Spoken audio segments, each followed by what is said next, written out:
Hello বন্ধুরা, welcome back to my channel Chaitali's mini world. আজকে নিয়ে চলে এসেছি একটা নিরামিষ তরকারি নিয়ে, পটল আলু কস্তুরি মেথি দিয়ে। তো দেখতে থাকো, রেসিপিটা খুব তাড়াতাড়ি তৈরি হয়ে যায়।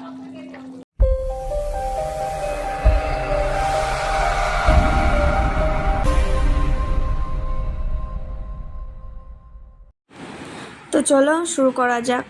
প্রথমে কড়াইয়ে তেল দিয়ে দিলাম, তারপরে তেলটাকে গরম হতে দেব। আর এখানে প্রেসারে আলুগুলোকে সিদ্ধ করতে দিয়েছি, পটলগুলোকে কেটে নিয়েছি ডুমো ডুমো করে। তারপরে তেল গরম হওয়ার পরে কড়াইয়ে দিয়ে দিলাম পটলগুলোকে জল ঝরিয়ে। তারপরে পটলগুলোকে একটু লাল লাল করে ভেজে নেব।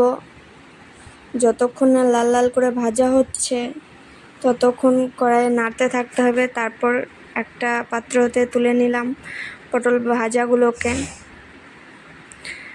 এই তেলটা এতটা পরিমাণ লাগবে না আমার, তার জন্য তেলটা একটু কমিয়ে দিলাম। তারপরে দিয়ে দিলাম ফোড়নে তেজপাতা, 5 ফোড়ন, শুকনো লঙ্কা, কিছু কালো সরষা, আর দিয়ে দিলাম একটু পরিমাণে চিনি, সেটাতে রঙটা একটু ভালো আসবে। এটা গরম হওয়ার পরে তার মধ্যে আলুগুলোকে খোসা ছাড়িয়ে নিলাম।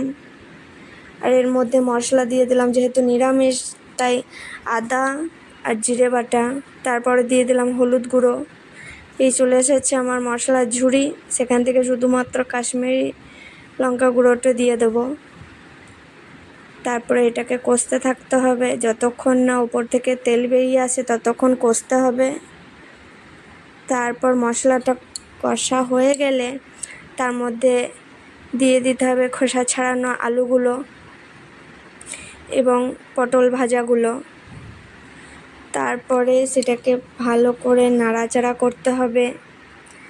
নাড়াচাড়া করে অনেকক্ষণ করতে হবে। যত তোমরা এই জিনিসটাকে কষানোই হবে তত টেস্টি হবে, তার জন্য একটু বেশি পরিমাণে কষতে হবে।